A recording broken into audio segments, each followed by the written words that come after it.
Welcome to the Thought Garden on the air, where entrepreneurs who have a story to tell come to bring out their inner author. I'm your host, Alexis Quintal, also the CEO and owner of Rosarium PR and Marketing Collective. Rosarium is a public relations and marketing firm. We focus on supporting business owners with a personal brand, and many of them also have a story to tell and are interested in becoming an author. So today we're excited to talk with Alex Santiago, the owner and creative strategist behind Social Mosaic Communications and recently published author of the book Stop Asking for Logos. We are excited to talk to Alex about his experience with creative branding projects and some of the organizations he's involved in. And I'll definitely put a link to his book, Stop Asking for Logos, in the podcast description. And I'm definitely a huge fan and can't wait to read through it. So welcome, Alex. Thank you so much for having me. So why don't you start off, just kind of tell us about yourself and where you're from and what your family life was like growing up. For sure. So my name is Alex. I have been in the ad industry for 20 years. I started in marketing very, very young. I was in high school, actually. And my original path was very music-centric. And I went to my first go around in college. I went to Florida Southern College for a marketing business. And I quickly realized that was not the path that I wanted to be in. So I ended up working in corporate America, where some important mentors helped me learn and realize that there was a whole other side of marketing, which was mass communications. So I was encouraged to go to portfolio school, and USF was in the middle of building a portfolio school. So I went to the Zimmerman program in Tampa. And that's what kickstarted my career as a copywriter. So I've been a copywriter ever since. I graduated back in 2011. And that creative copywriting kind of got me into strategy and creative helped me bounce into creative direction. And from creative direction, through the whole process, I always had this entrepreneurial spirit of, you know what, I'll just do it myself. And there's a lot of different reasons why that happened. But it was basically kind of embedded in my DNA, coming from the music side of things. It was very much, I was writing my own music. I was running my own productions. I was booking my own shows. And then I was actually producing the shows.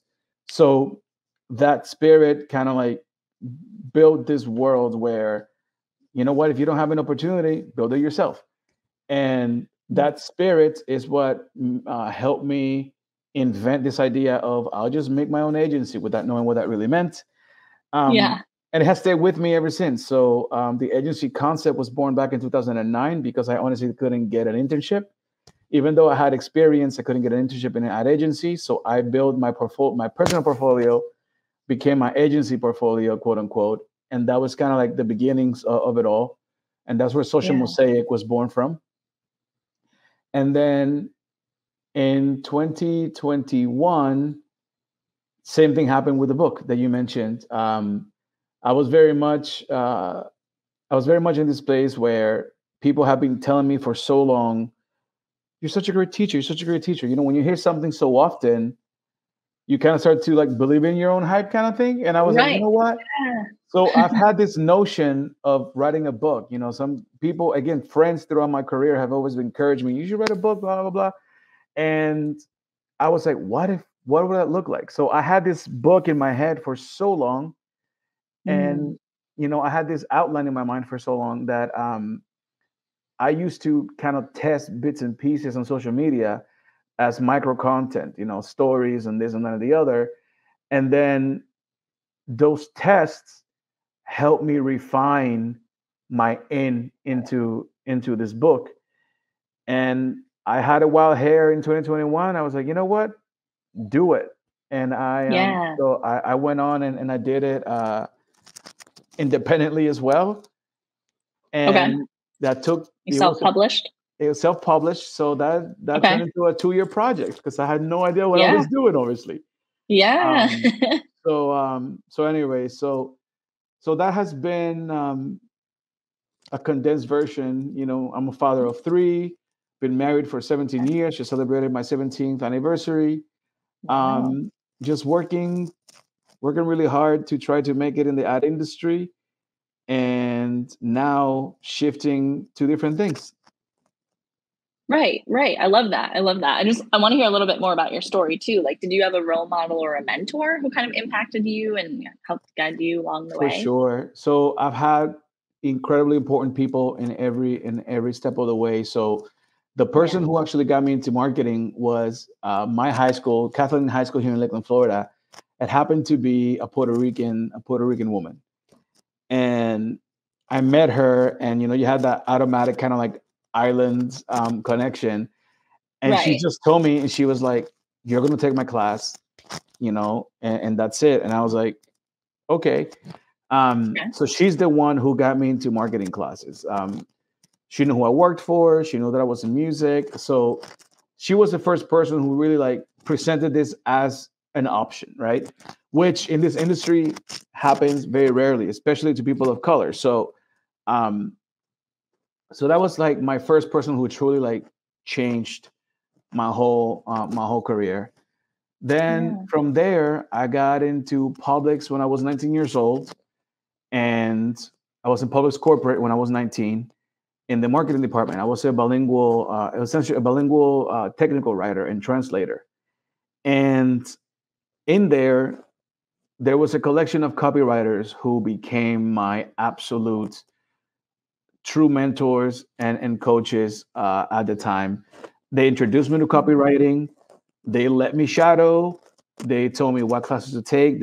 They gave me universities to look into, programs to look into. They literally held my hand. One of them is still very, very close to me, and she was the inspiration to write a book because Okay. she wrote her own book. Sarah Rosinski. She was incredible back then. She's incredible now. Shout out to Sarah. She wrote on Flubify Your Writing, and she's just On incredible Flubify? on Flubify. Oh, She cool. is, yeah. I like how she made up her own word. I love it. Um, Let me find Very it. I need creative. to. Well, I love how, yeah, sometimes it's just seeing other people take that path and really be able to, Absolutely. right, to complete this goal that they had in mind. It kind of inspires you, like, okay, I can do this as well. Absolutely. So she was very much that person. Then at Florida, at the University of South Florida, I had a couple of professors who really changed my life. Kobe was one of Mm. them who Yeah. got me into MAPE, and obviously guided me through my 2 years over there. And then prior to that, Kara Osborne, Professor Osborne, she's those two are the two people who are in the book because they shaped the professional like a Oh, hundred percent. they're in So the yeah, so what those role folks do have they been have in the amazing. book? I'm so curious now. Well, they were so important in the foundations of what it is, what it means to be a professional in marketing from a history of marketing and advertising. And they were both so present, and they both pushed me in very unique ways. And they both stayed through my whole career. I mean, to this point, I still connect with them. So they are just so incredibly special. And obviously with you being in Tampa, the Tampa Bay area, these are names that are respected, and I love them both. They're incredible people. So they were very, very important to me. And once I get into the ad industry, I've had a couple of people who have actually held my hand in mentorship and have helped me guide very specific. I need to give a shout out to Jorge Vallejo down in South Florida in Fort Lauderdale. He is an incredible art director. He was the first person who challenged me to think like an art director as a copywriter, and just kind of like turn me into a machine, because all of a sudden I was this copywriting trained person with a marketing business background, right? Like now being challenged to think like an art director. And so he changed me forever. And then in the industry, Kenny Thacker, who is the founder of 100 Roses from Concrete, has been incredibly important in my professional moves and my entrepreneurial moves, as well in my nonprofit work. So as you can tell, a lot of different people have been important parts of my life. And that's why I am such a big believer in giving back and in mentoring and in coaching. Right. What goes people. around comes around. You so have to. It's so I important feel a responsibility. Yeah. I legitimately feel a responsibility to give back. So yeah, a lot of people. I love that. Thank you. Okay, so I want to hear, was there any major like changes in your life that really caused you to, whether you wanted to or not, like shift directions, but in the end you grew from it? Any experiences for like sure. that you'd be comfortable sharing? Very, very, yeah. A recent one has to be moving on. So I was a creative director for Publix, and in 2020, early 2020, I decided to leave. And you already know where this is going. Pandemic doom. It's about to hit. Yeah. I became a director of strategy for a local Tampa agency, and unfortunately, I was let go 6 months after I was in there. Through the pandemic. So, it was. As you can imagine, it was very, very, very hard to go from a director level to having nothing, right? Financially, mentally. So that was a big shock. And as you can imagine, figuring out how to come out of that was brutal. But I kind of, again, entrepreneurial mindset kicked in. And I was like, listen, if I'm going to film this industry, I'm gonna die on my own sword. That was kind of like my mindset at the time. So I decided to take the concept of the agency and actually make it official, pull the LLC, retool the business plan, reimagine what we were doing. And I started doing the agency as a consultancy. And that was, the ups and downs of that was brutal, which is why I love working with entrepreneurs, because there's a special kind of crazy that you need to do this kind of work. Exactly. I like to say, and I've been through so many ups and downs that it's very meaningful to me to bring value to those folks that are going through it. So yeah, absolutely. Yeah, I know. And it's something where it's cool where like in our businesses, we can also relate to them because we are entrepreneurs ourselves. And you're walking the walk. Even though we're providing them a service, but we can understand what it's like to be in their shoes at the same time. The empathy is a little bit easier for sure. Yeah. Well, then, so shifting a little bit back to your book, and so you went the self-directed self-publishing route. What's one tip you would give to other people kind of considering self-publishing themselves? Oh, don't do it. That sounds brutal, but no, honestly, I would tell you what Sarah told me at the time, which was find a consultant who does this for a living. Find a consultant who actually publishes, helps people publish for a living. Yeah. For two main reasons. There is an unreal amount of design that comes with writing your own book. So that's one component, one bucket that it was just next level. We can talk about it if you like, but that's next level. And then there is a housekeeping side that is bunkers, right? Like from how do you get all of your actual, your barcodes? How do you get it registered, properly registered? And then building the infrastructure to sell and deliver, right? So then there's the whole marketing component of it all. So, right. So I literally did everything myself except for the design, where I did the creative direction with my business partner. He is an incredible Right. creative director and designer himself. So we brought him and one of my art director partners as well, who does my projects, and they came together and we developed it and actually designed it. But that alone took a year. You know, like this book has been sitting Yeah. for 2 years in my computer. So Wow. definitely, if you can find somebody who knows how to go from the written word to the market, you're going to Mm. save a lot of time, and time is money, as we know. So Yeah. that Well, would it's be kind of similar my to comparing to our industry where anyone can go make a website and get a logo yep. either like on Canva. You could do it all Mhm. yourself, but it's always going to be a better quality and probably a better experience for yourself For if you sure. invest in a professional that knows what they're doing. For yeah, that was the piece for me. Like I've done I've done the promotional marketing, advertising, content creation side for other, companies that have released books and things like that. So I understood what needed to happen, but like anything Yeah. else, once you get down into the weeds of things, like um, it's weird because I had a notion of what I wanted this to be. I definitely had a vision for what it was supposed to be as far as like the structure of it. But there's Yeah. something so magical that happens when you actually start putting pages together.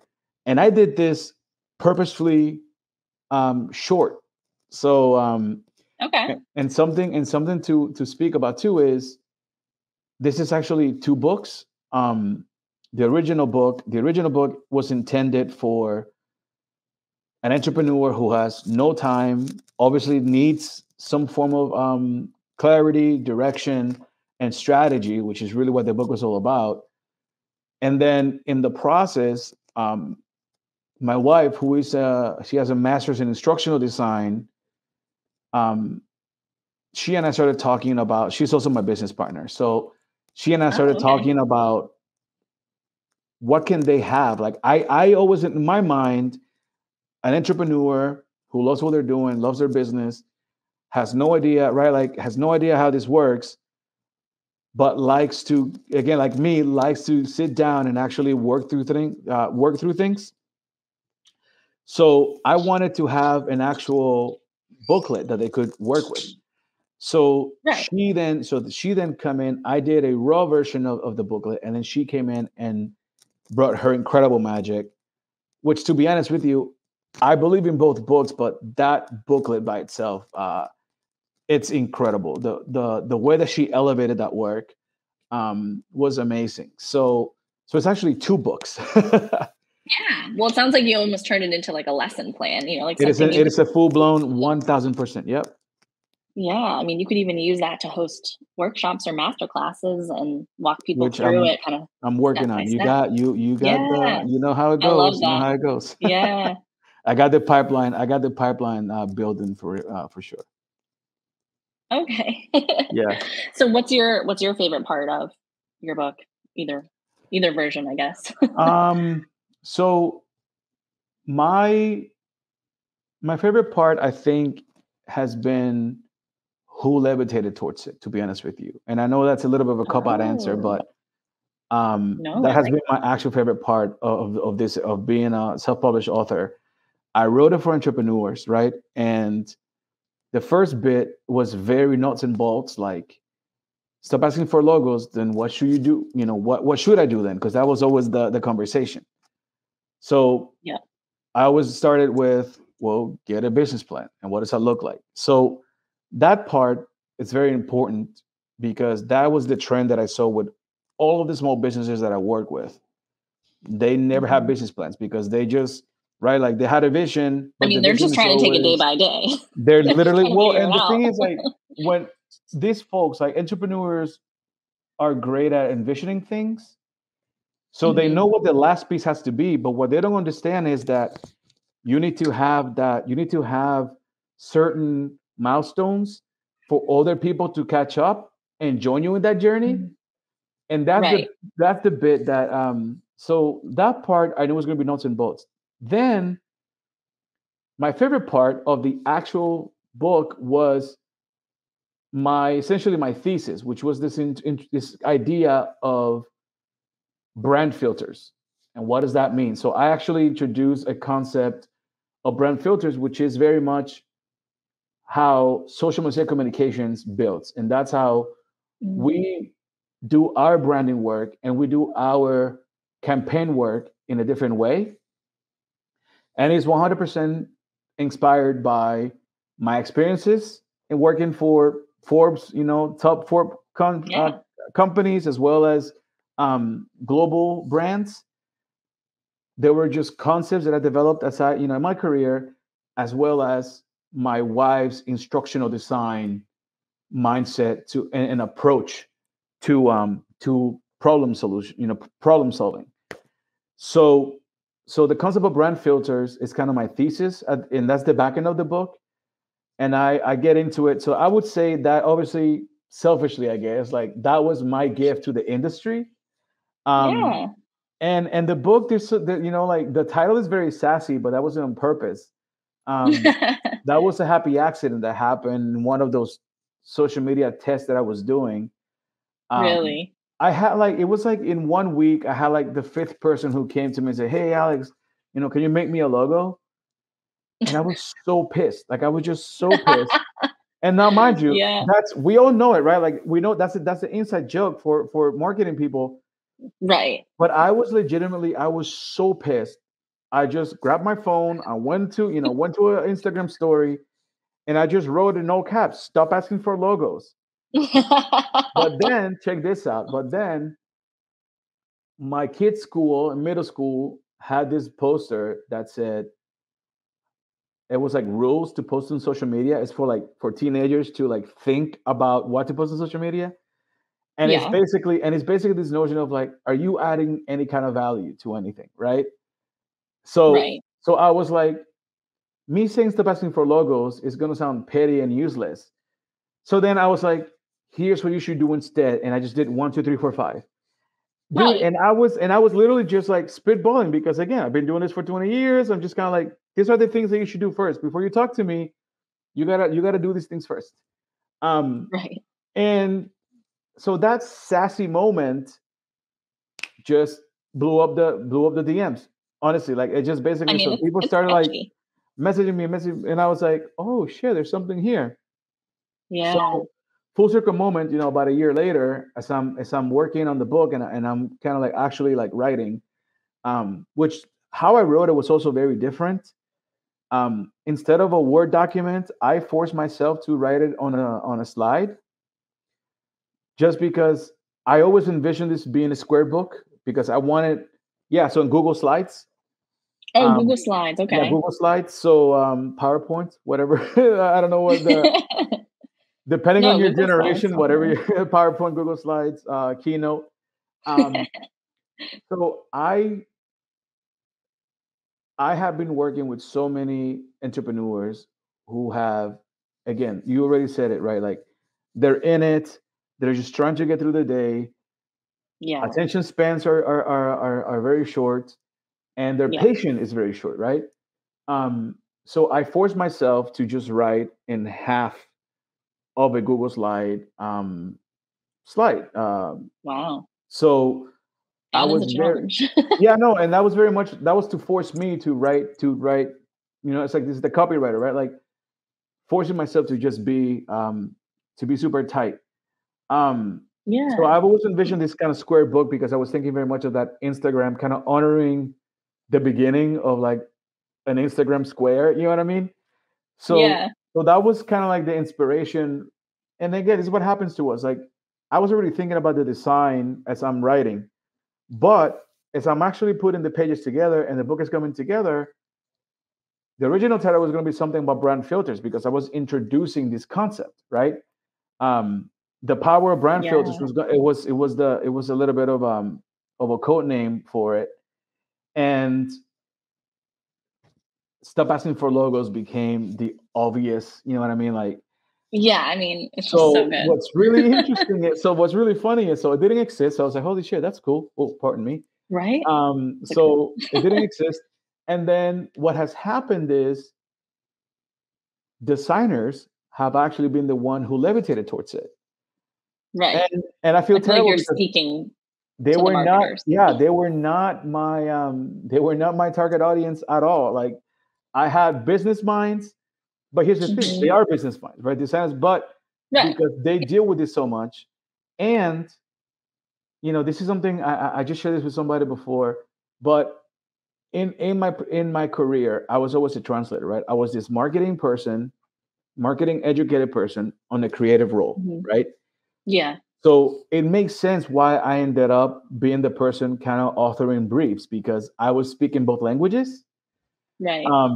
And I could write a brief or I could answer it. But what happens is I became a translator, and that's a creative director. That's your literal job. Like, what does the Right. business need, and then how can the creative What team does the develop client something, need? right? Yeah. So I absolutely love, and that's what I'm saying is that what I love the most about it is now designers actually have a guide for themselves Right. because now they have this tool. So now the book is an actual tool for them to guide their clients. And I did not see that. I did not see that in my mind. I missed that completely, which is why staying humble is important. Yeah. Um, but um, but that has been absolutely the favorite thing the book has given me is who levitated towards it. Yeah, that's really cool that I mean, it makes sense that it really connected with designers, Now but it yeah, you does, never right? know who it's gonna impact. Yeah, for sure. Have you noticed since you published a book, has it helped with your personal brand, like credibility or, help bring new client opportunities to your doorstep? Um, okay, so let's get to the behind the scenes stuff. So Yeah. this was 1000% the strategy. The strategy was very much I needed to have an entry product that could get people that could connect with people who enjoyed my approach to branding. Right. That Yeah. was the original intention. And Mhm. in my own personal purpose, I did some work with a coach out of New York, and I've been changing my life to align to my personal purpose, not my personal purpose. Um, and essentially, teaching was the foundation of it. So Right. I haven't I haven't had a crazy amount of business because of it. If I may be honest here, like these are the Yeah. ups and downs. It Yes. hasn't been. I was hoping True. that it would. I was hoping, but to be honest with you, that's where time comes in. Um, Mm. so so I am working, like you mentioned, I am working on a masterclass. I am working on developing that side of things so that people can have so that the pipeline is a little bit more direct. The Mhm. coolest thing I've done was I was invited by Tarek from Flipper Flop. I don't know if you know that Oh, show from the yeah. so Tarek El Musa. So he had a training day here in town.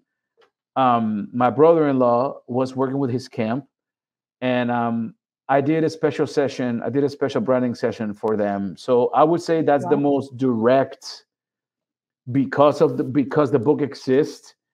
I Yeah. got, and that was a They huge. wanted you to come speak and teach and So yeah, so that wow, was that's so amazing. that has been the most direct one for sure.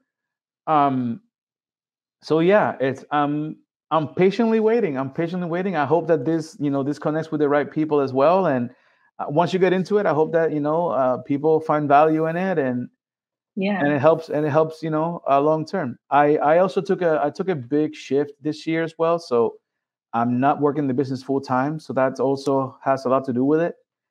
Um, Right. but It does have to do how much effort are you putting into your business no, is a lot of 100%. times what Well, you'll get. and this is the part where like put the heavy music in the background if you have it. Um, I legit thought I was dying this summer, so I had a really Oh, big no. health scare this summer. Okay. Yeah, I had a stroke. I went on heart failure, and I had a stroke, and I've been on heart failure ever since. So Oh my gosh. life made me stop completely. Mm. The crazy thing is that I was at the post office delivering my first batch of books. When it So happened? when it happened, What? so I had this, yeah. So this year has been absolutely bonkers.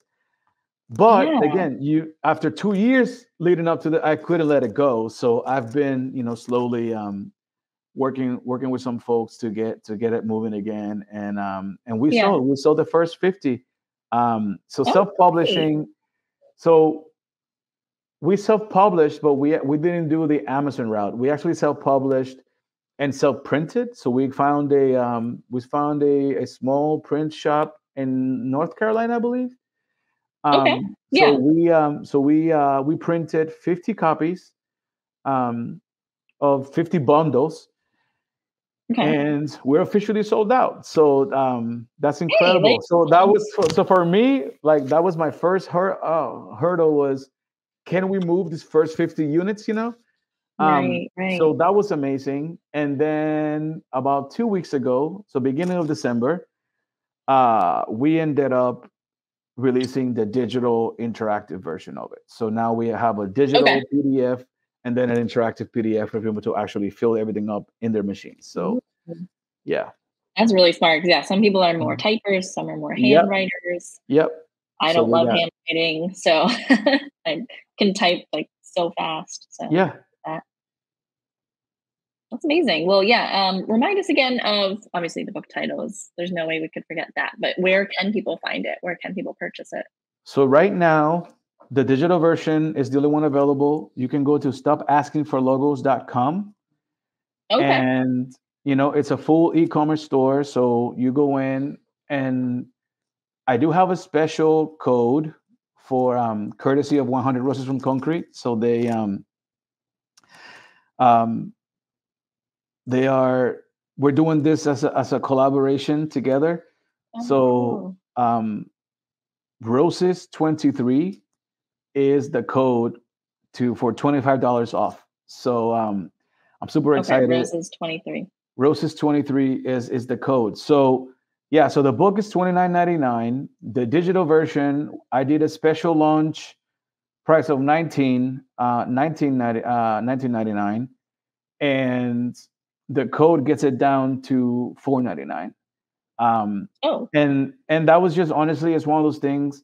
I believe in it that much, to be honest with you. Like, I yeah. just it was the end of the year. It's been a crazy year, and if this can help, more than one person, I will be so happy. So Yeah. yeah. So right now there's a digital copy, and again, if you're an entrepreneur, if you're a designer, whoever you are, if you're a marketer who just likes new concepts, right? Like, I Yeah. challenge strategy, I challenge the industry in it.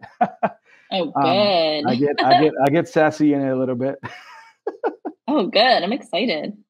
Yeah, I feel like even us as marketers, we need to continue growing. I mean, we have to continue growing and learning Yeah, and reading and expanding our knowledge yeah. because the industry we're in The markets is so don't care what you rapidly know. changing. Yeah, the markets do not Right. care what you know. So for sure. Right. It's always whatever the next best thing is.